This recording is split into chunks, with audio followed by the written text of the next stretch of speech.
Hello, welcome. You can help yourself with some pastries and coffee back there. So this is the first in the new series of the NSF-Simons Cosmic AI Institute seminar. And then these seminars are hybrid. So today in person at NOIRLab and then online on Zoom. And because we're restarting the series again, I wanted to take an opportunity to welcome you on behalf of the Cosmic AI Institute. So my name is Stephanie Juneau and I work here at NOIRLab. And the goal of this seminar series is to really connect together audiences of both AI experts and students, as well as astronomy experts and students. So we collaborate together, but it turns out we don't always speak the same language. We don't have always the same vocabulary. This is also a chance to connect and learn each other's vocabulary. So the theme for this semester in spring 2026 is foundation models. So these are big machine learning AI models. And we include both the astronomical data side, so astronomical data models and language models, as well as combinations. And then for this series of the spring, the organizers are primarily based at two of the nodes. So the lead, UT Austin, with Stella, Jesse, and Matt, and as well as NOIRLab, we're one of the partners. So myself and Robert Nikuta, and also with a lot of valuable help from Jane and Pratik. So before launching into my talk, I've requested our NOIRLab director, Pat McCarthy, to give us a brief welcome address. Well, thank you, Stephanie. Thanks everyone for coming. This is truly one of the most exciting things, not only that we're doing, but it's happening across all of astronomy. We are so pleased to be part of this, to be partnering with the team at UT Austin and the larger Cosmic AI team. We're in the business of providing data driven by people who have great ideas, come to our observatories, collect fabulous data. But the theme here, from data to knowledge, we like to think that we help people generate knowledge, and AI is going to be key to that. So the potential, I think we can all see, is enormous. There's many different directions that we can go, and I hope these seminars will help stimulate discussion, new directions. This is the future, and this is the kind of thing that we should be doing and investing in. You might ask, what difference can we make compared to the enormous investments in AI being driven by industry?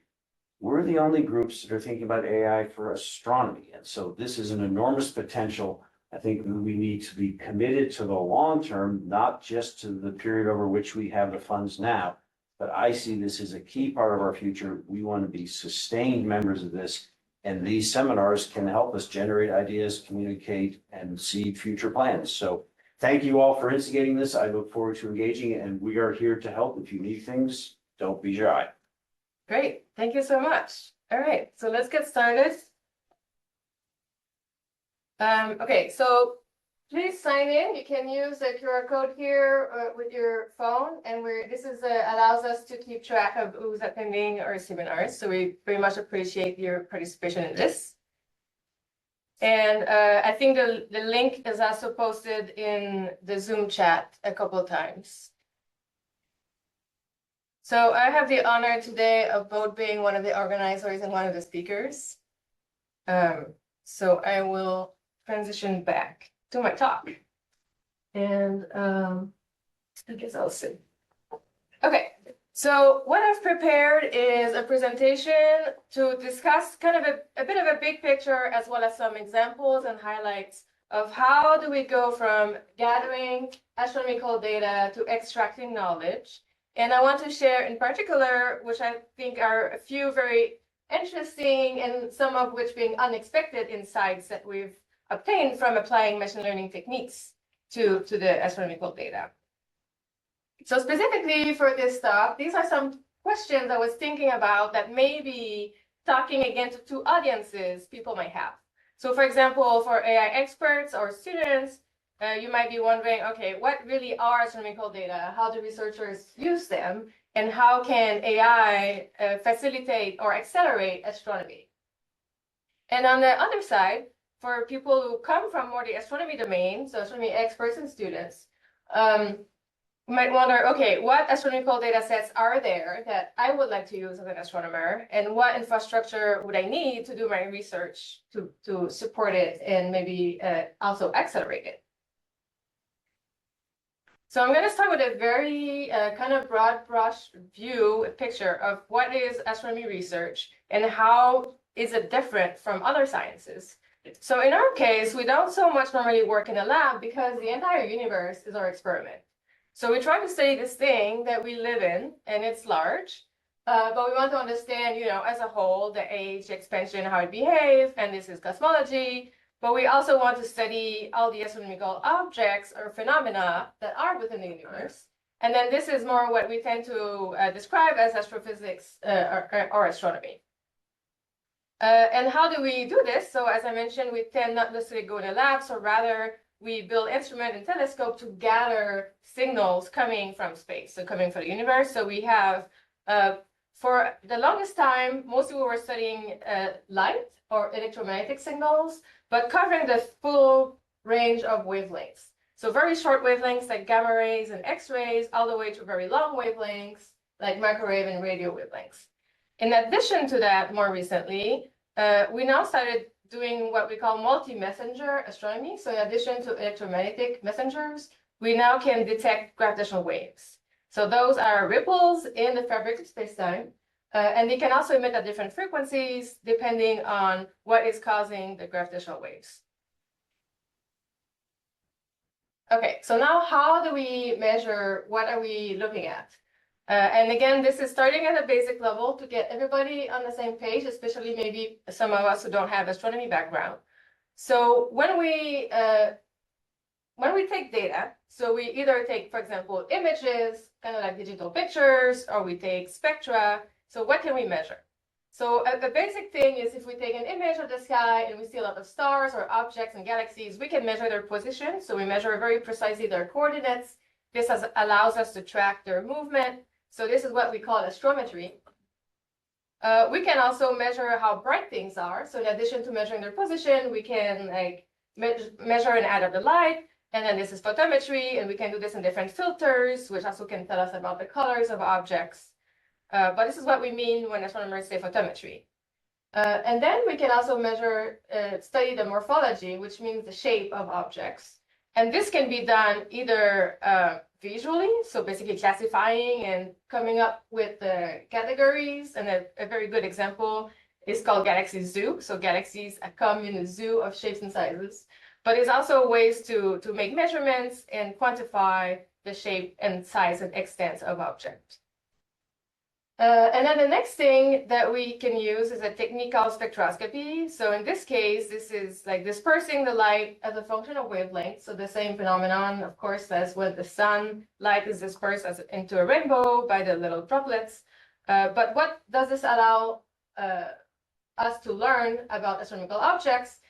In the case of spectroscopy, we can actually get signatures of what are the chemical elements. So because we can see the specific transitions in the spectra.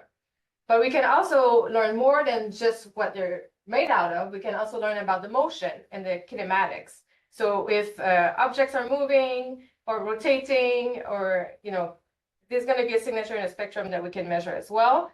And then on very large scales, we can use spectroscopy to infer cosmological distances, so the distance to the objects. Okay, so this is how we study astronomical objects in space. What about in time? Because not everything is necessarily constant or fixed. So if we look at the position and how they change, then we can map orbits and learn about moving objects.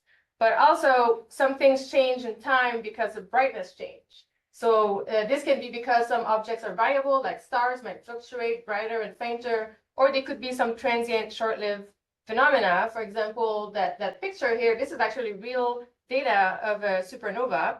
And you can see that it has a very, the supernova has a stellar explosion, it's very bright, and then it fades, and one can map and measure this light curve. Okay, so after talking about how we study astronomical objects, now I want to say, what do we do with those studies? So there's been a shift in the last decades toward having more and more large survey programs. So this means that we're not just measuring one single object at a time, but we're now gathering data for thousands to billions of objects. So really getting way up there in the numbers. And also in astronomy, there's been a nice, I think a very nice trend where large teams in collaboration publicly release the data.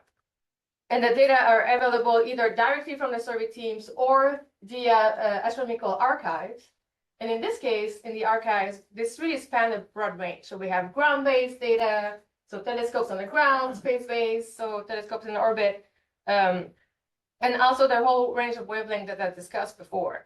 And in addition to all these data, we also have numerical simulations. So those are created, in supercomputers, but we can also imitate or mimic observations and create mock data.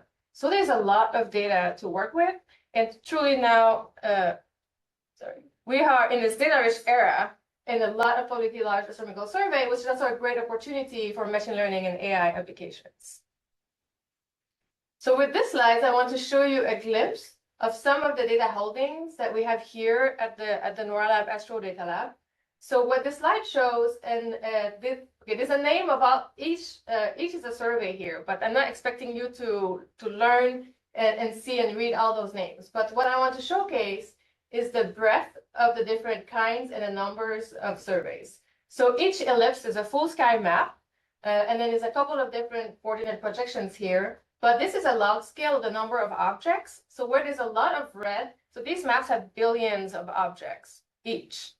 So we have this nice collection, lots of variety. The galactic plane, the Milky Way, is kind of where there's lots of objects. Also extragalactic surveys. So altogether, right now in the data lab, which is just one example repository of data, there are nearly 60 billion objects if we count. And some objects are in multiple surveys, so they're not unique. But it's still, we have 60 billion objects in our database. And then if we add up all the different measurements for these objects, which including cross matches and then time series for objects that vary, we have 420 billion rows right now in the database. So this is something that you can use, by the way, if you have a data lab account, but I'm also using it to kind of showcase, because these are all publicly available data sets as well. The largest data set that we have right now, it's called the NOIRLab Source Catalog. And that alone has almost 4 billion objects and nearly 70 billion measurements from one single catalog.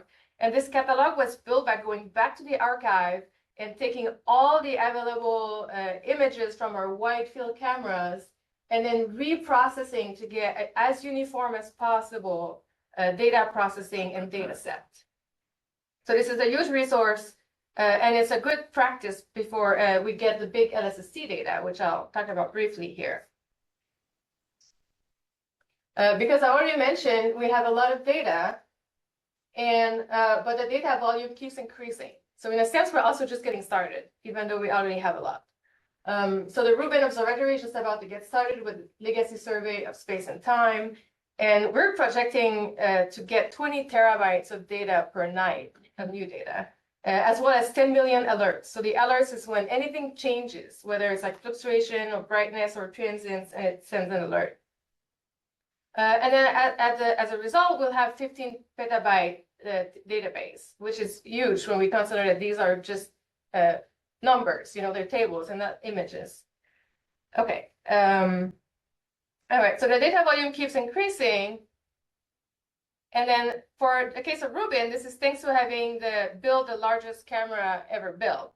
But it will keep increasing even more. We just heard recently there was an announcement by the Eric and Wendy Schmidt by the Schmidt Sciences about the Eric and Wendy Schmidt Observatory System, which is 4 different facilities. And I'm not going to go through the details here, but I want to point out, for example, the Argus array will see 8,000 square degrees of the sky at once, and this will produce 130 terabyte per night. So this is even larger compared to Rubin. So this is another solution that needs to be found about how to manage and handle this huge data volume.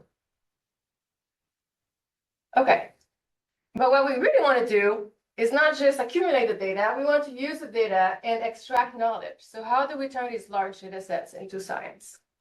So having such large data sets come with opportunities, but also challenges. So as a kind of overview of that, opportunities. So now we have built and we continue to grow this, but we have the largest maps ever of the universe. So we can really push a frontier of cosmology. So learn about dark energy, the large-scale structure of the universe, dark matter, the backbone of the universe, etc. It also allows us to do unprecedented size population studies. So we can learn about, now we can study millions to billions, stars and galaxies, and really learn how the populations work. And on the flip side of that, because we have such large data set, an immensity of data, we can find rare objects. So this gives us unique astrophysical insights, like what's possible, what are the extremes, the smallest, the furthest, the brightest, what does it mean? What do we learn from that? And also when we go about data mining, we also have to keep an open mind, because now we can basically expect to find the unexpected, because there's probably things that no one has thought of before. Okay, and then this comes with challenges. So obviously handling these large data volumes, so there's a technical aspect to that. So we need to make sure we have the storage and the computing. Also the complexity, so we need to make sure we have advanced algorithms that allows us to take this into account. We're often working near the detection limit for the large surveys, so we have to handle noisy data. And in addition to that, these surveys tend to be imperfect. So there's a selection function, we can't necessarily observe everything. And then there's also instrumental signatures. So the telescope and instrument might create distortion, for example. So what this translates to in terms of data analysis, we might have the wrong labels, we might be missing the labels, and we're dealing with noisy data. So part of the solutions include having adequate computing resources. So for example, high performance computing with lots of storage, and then using advanced algorithms. And hopefully this is a place where machine learning and AI techniques can help us. So I have just a couple slides about our effort at CosmicAI to create an AI-powered data platform. So why data platforms in general? So not just here at CosmicAI, but as I already mentioned, NOIRLab and also Rubin each have one, and there's more. So as we keep progressing in this era of big data, there is a need for data approximate, open source, open access to AI workflow for the astronomical community. And this is not just for AI, but in general for also analysis tools. And we want to support researchers, so we want to provide access to powerful compute and also the training, so expert training to really help the field move forward. So specifically our vision at CosmicAI, it will be based at the Texas Advanced Computing Center, TAC. And then the platform will already host some curated astronomical data sets, which is what my next slide will be about, as well as numerical simulations. But what we want to do is combine useful data services, but building from components that already exist. Like we don't have to start from scratch here. So we already have experience here at NOIRLab, but also elsewhere. So we really want to talk to the community for these activities and see how we can possibly also connect with other external platforms. So I'm listing some example components here that you can take a look, and all this should be augmented with tutorials and working examples. Okay, so what kind of data sets? What do we mean when we say we have already curated data sets? So far, we have been working on creating a document that describes the data sets that we think will be useful. So what do we mean by useful? We want them to be versatile to support a lot of people's different science. So this is a screenshot here of the page, but just to show that this is still a work in progress also. So this is version 1, but we will keep improving on this. And your input is welcome. So if you're an astronomer and you find your favorite data set is not here, you think it would be useful for a lot of other people as well, feel free to get in touch. But we're trying to cover all the bases. So making sure we have these wide, kind of more obvious data sets as we get started here. And then the future vision, I already mentioned a quick preview of that, but we do want to interface with other archives and platforms, perhaps connecting directly to get some of the alerts from Rubin, as well as numerical simulations, and then improve the data services. So I say we might use existing data services, for example, Sparkle, that can retrieve spectra of DESI and SDSS. But maybe this needs to be improved to use with machine learning cases. Okay, so now for the last part of the talk, I want to switch gear to focusing on, among all these data sets, optical spectroscopy. Why? Also because it's my favorite thing to use, but I believe that spectra contain a lot of information, astrophysical information about the objects, which could be in the case of galaxies, it would be about the stellar population, their age, the total mass in stars, the rate at which the galaxy is forming new stars, the kinematics, etc. So there's a lot of information included in the spectra, but yet it's actually difficult to interpret this information, so convert the spectrum into astrophysics. And this is because there's a lot of degeneracies of different physical phenomena that could explain potentially the spectral features that we observe. So it's not a very a direct, like one-to-one mapping in this sense. But this is where machine learning can help in different ways. So first of all, there are some approaches that allow us to decrease the complexity, so condense the information, so it's easier to sort. But also, we could leverage the fact that they could be unsupervised approach that might find trends or classes that we have missed with our traditional approaches. So this is not exactly a new idea because in a sense, it builds a little bit from using the earlier PCA work. So finding like principal components. So it's a data-driven approaches here. So I'm highlighting, I guess, some examples from the literature. This is not quite complete, but more recently, there's been a lot of a few teams using autoencoders applied to spectra. So what does that mean? So an autoencoder normally is unsupervised. So it will find a way to condense all the information of the spectral elements. And let's say you have like 1,000 spectral elements down to a set of a small number of numbers, let's say 6 or 10 numbers. And these are the latent space in machine learning speak. But they're basically a number. It's like a dimensional reduction technique as well. So you have a small number of dimension that can encode all the information.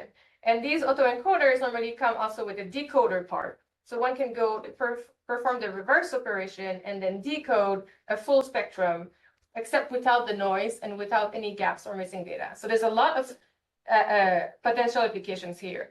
And then one example I'm showing below here is normally we often tend to use, for example, some of the emission lines in the spectra. So these are two kind of medium average spectra of galaxies with a black hole on the top and without an active black hole in the bottom, and they have like different emission line strengths. So normally we would use the emission lines, come up with some classification scheme, and we basically don't use anything else from the spectrum. But with machine learning and autoencoders, for example, we just give the entire spectra.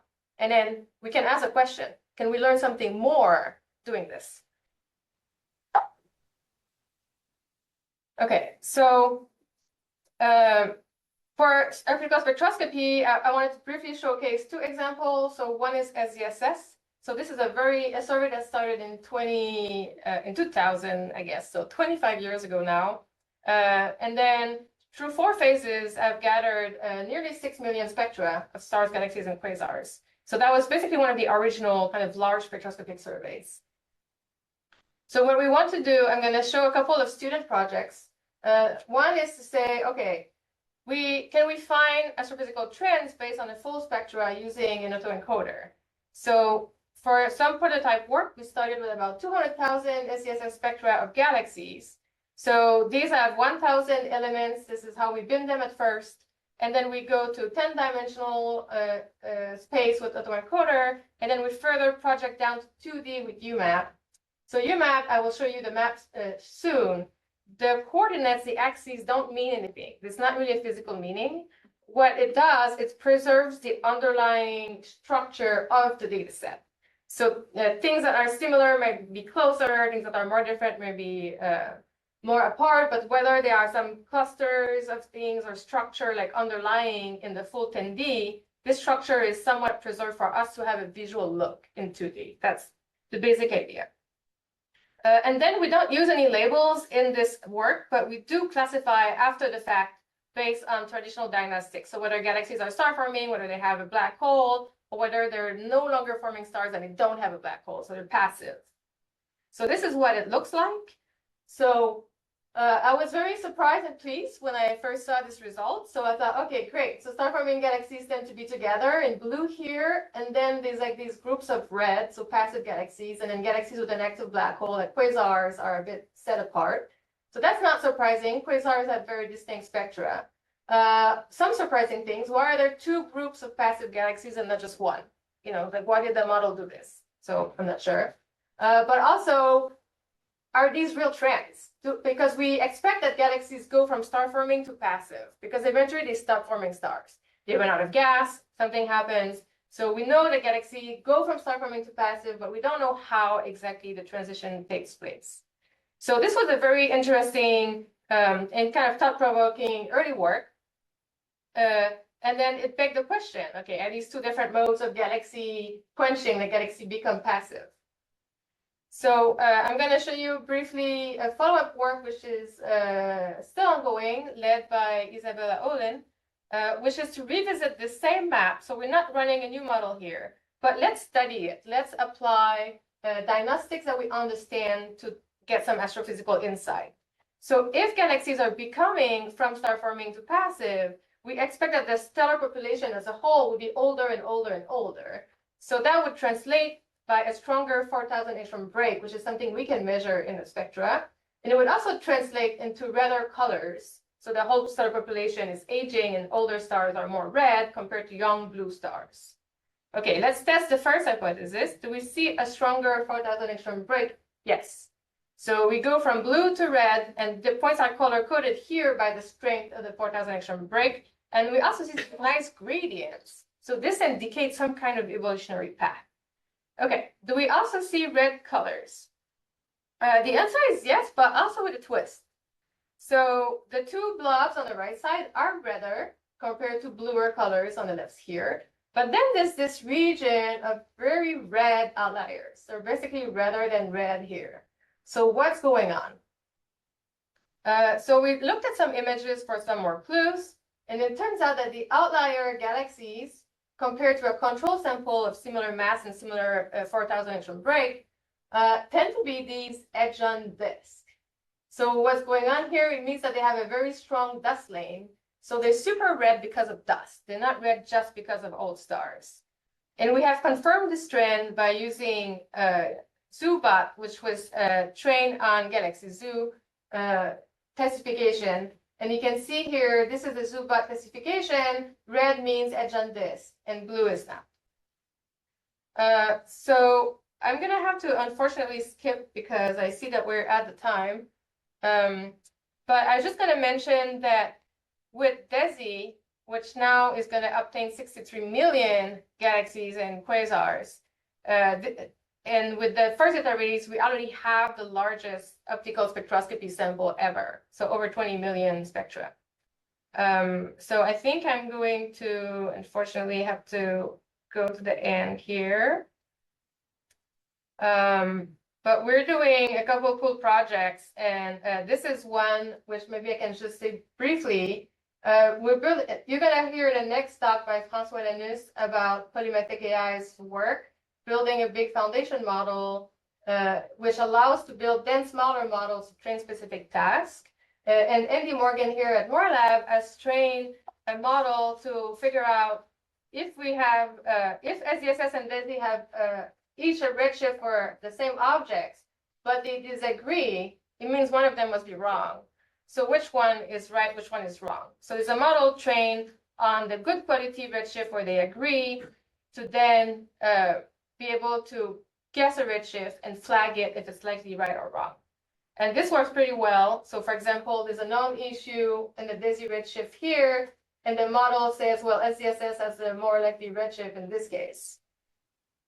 So I'm going to leave on my last slide, and I think we're not going to have a lot of time for questions, but maybe a couple quick ones before we move on to the second talk.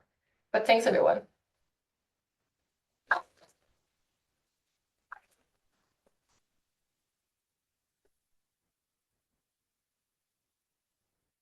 Any questions in the room or online?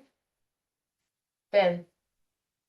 Well, you showed in your visualization of the galaxies there, you know, you did decompositioned into a lower dimensional space, and then did another decomposition Yeah. into an even lower dimensional Mhm. space.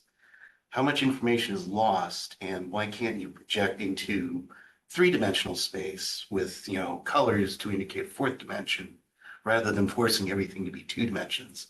Is there like a lack of hardware to do that, or, you know, what are you losing by doing two layers of machine Mhm. learning just to interpret this higher dimensional space? Yeah, so actually I have a two-part answer for you, Ben. So one thing that we did is it's not quite your question, but we tested going from the spectra with 1,000 elements to 2D directly with UMAP. And this did not work well. And I'm not sure fully why, but for some reason, the autoencoder to 10D first was key to getting kind of a well-behaved structure.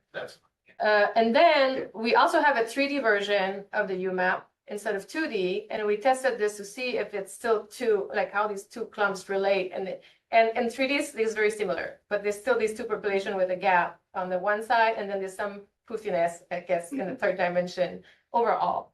But I think there's also some work, for example, comparing like why 10D, why not 6D, what was the correct number? So it's always a balance between the information that's preserved versus also like the space or what's needed. But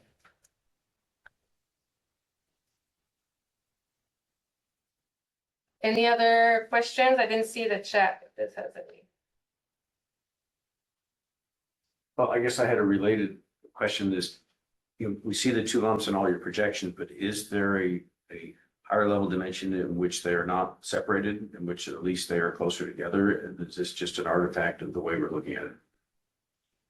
Yeah, so we tested varying the hyperparameters of the model and see, like on the UMAP side, for example, is this something that UMAP does, or is it something that the autoencoder was already doing? So it seems that it comes from the autoencoder, and we have not had the chance to experiment with the autoencoder hyperparameter to see what to do to make this go away. And I have to admit, instead, we kind of went to DESI because I think some of this might be selection effect in SDSS. And we want to repeat the experiment because it's still a bit of an open question.